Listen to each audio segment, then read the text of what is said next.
And welcome back to Wrestling Mindset. Today we are here with the Big Ten Wrestler of the Week, the great John Paz. John, thanks for joining us Thanks again. for having me on. Yep. Absolutely. So I was it was awesome going to the match the other night. I was over there with my brother. Unfortunately, only one of my brothers and not your workout partner. He couldn't make it, Father Greg. But yeah, it was awesome. It was exciting over there at Jersey Mike's. So yeah, that was a big match at Princeton. Bragging rights for the top team in New Jersey, as well as yours being the premier matchup. Two ranked guys. Not that we care about rankings, but you know it adds to the hoopla. It adds to a bigger deal. So talk about that a little bit. Your thoughts going into the match. We'll start with. Yeah. Going into the match, Goody always says, like the Princeton match is big, like the rivalry we have. But for me, I kind of just, went to like it was another match. I don't really look at rankings at all. And I think for me, I just stayed with my preparation, stayed with my training, and then, took it like in any different day and went out there, just wrestled, and the atmosphere is awesome there. Jersey Mike's Arena really, the fans really showed up, and they really brought the energy, and it made it so much more special for myself and the team for sure. Oh, definitely. Now, talk about your mindset a little bit there because obviously a lot of those people are there for you. I saw a lot of Colonia people there. I saw Yale Street people there. And of course, I mean, over the summer, you're doing camps all over the state. So, I mean, a lot of these people not only are fans of you before, but they've gotten to know you. Of course, once they get to know you, everybody loves you. So, how is that your mindset getting ready when there's all these people there who are thinking of you? Yeah, so like leading up to, the day before, I kind of like, cut out the social media, my phone. I don't really go on it too much. I only, talk to people within my little circle.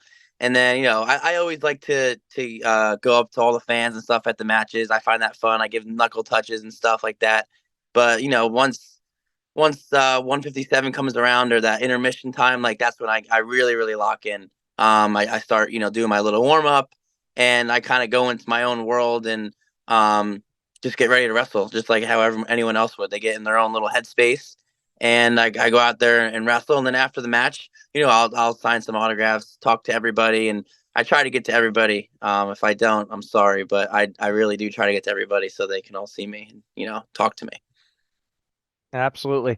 And now, have you ever wrestled Stout before? Of course. I have Tough not. guy, good wrestler. No, never before. Okay.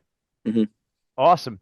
So what talk about your thoughts of the match, right? Okay, so I mean, you got taken down what? I don't know, 10, 15 seconds into the match. Of course, you bounced right back. So I mean, it's great. You're able to reset yourself. Talk about that a little bit and as the match went on. Yeah. So right off the get go, he got a quick takedown in within like the first 10 seconds, and I think the whole place kind of got a little shocked. They were like, "Oh, what happened?" And honestly, I got a little. I just blinked a little bit. I guess I don't know. Something happened, and things happen when you wrestle. So I got taken down. I'm like, "Oh no, that's not good." And that was the first time I've been down all year, and I had to fight back. On the scoreboard. But I got taken down, and I was like, all right, I got to get out, get my next point, get out on my feet, and then go for a next takedown. So just taking it down, breaking it step by step.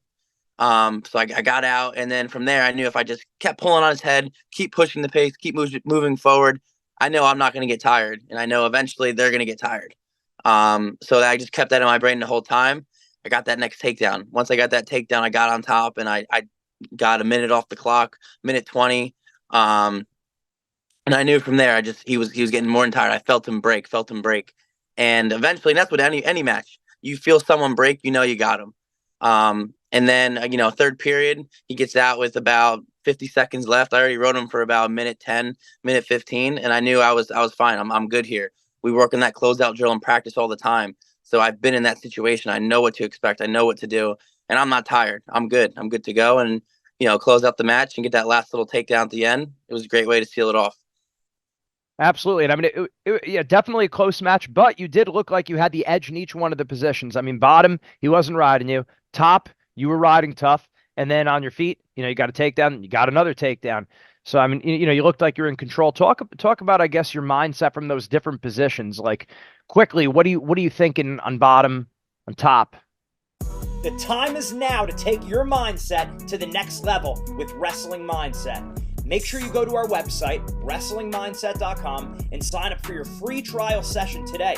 Don't wait any longer. You want the mental edge right now. When you sign up for the free trial session, you're also going to get a copy of our free ebook, Building the Predator Mindset. This book has helped thousands of people build confidence, relax under pressure, get motivated, and build mental toughness in wrestling, school, and life. Make sure you sign up for your free trial session today.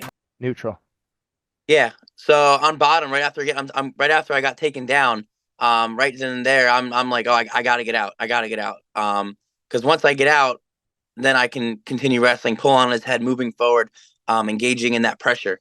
But when I'm after that second period, when I went down, right then and there, I need to know I got to get out quick because I don't want to let him get riding time on me. So I can get myself in the opportunity so I can get riding time in the third period or eventually. And then on my feet, just moving forward, getting that forward pressure, pulling on his head, snaps, snaps, snaps, lots of snaps. If you guys watch me wrestle, I collar tie, over tie, pull on their head, and I like to be really physical in there because I feel like that's just loosening the guy up. He's getting him pulling on his neck, that's hurting his back, and that's just in favor of me. And then on top, I'm just trying to, grind, get to my wrist, chop him, put him to his hip, break him down. Because the more I do that, the more they're gonna get tired, the more I'm in an advantage. Yeah, and to speak a little more to that on top, I see a lot of times people just like kind of looking to ride. Like, no, I could tell that while you're wrestling, like you're looking to get to that wrist and get him to the breakdown. So that's a big thing. Like a lot of people forget the top position is called offense. It's offense for a reason, but a lot of people don't get to their offense. They'll be offensive on their feet, but not offensive on top, and also being offensive on bottom. Like again, like you're always going, you're always looking to get out.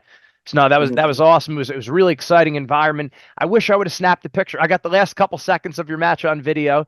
I got it was a classy flex. It wasn't anything like anything out there. It was good. But I wanted to get that picture of you holding up the trophy. But man, that was awesome. Rutgers bringing it home. Oh yeah, it was really cool. For me though, I'm not a big celebration guy. I'll give you a No. little flex, but that's really it. I mean, it's just another match. I'm not a really. Some guys celebrate a lot. I'm not a big celebratory guy, but No, you're right there. You're right there on point. And that going now, basically the season breaks up into different ways, like kind of like not the preseason, but the tournament season and like the early dual meets. Then you start to enter the dual meet season, basically, and then the postseason. So, how do you think you've been doing and the team's been doing, in practice and in competition up to this point? yeah, I think as a team we've really excelled from where we looked at when we were in September when we all came in preseason.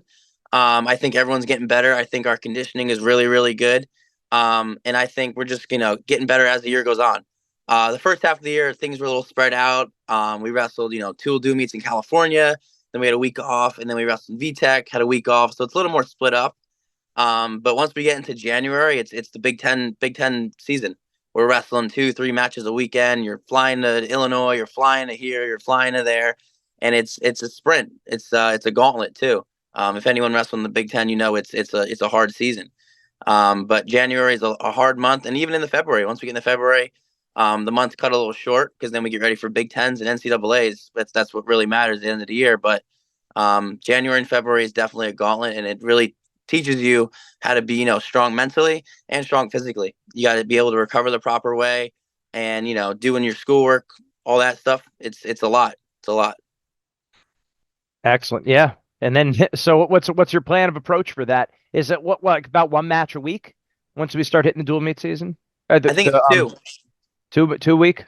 Yeah, so I think I know right out the gate in January we wrestle a Saturday, Sunday, UPenn and Ryder, and then we come right back. We got Indiana, then we fly to Purdue, and then we go out to Michigan for Michigan State. So it's pretty much 2 weekend: Friday, Sunday, Saturday, Sunday. So every weekend you got two matches back to back, and you got to make weight both of those matches too. Controlling your weight, controlling what you eat, and you got to do school on the road. So there's a lot of different things that go into wrestling. Not even in the wrestling part, not even in the 7 minutes that you wrestle. There's a million other things you got to handle before you get to that. Right. Absolutely. And that's it. Like that's why being the total package. It's holistic. It's the full lifestyle. We're always saying it. it's never just one thing. It's the technique, it's the strength, it's the recovery, it's the nutrition, it's the mindset, it's the whole shebang. It's everything.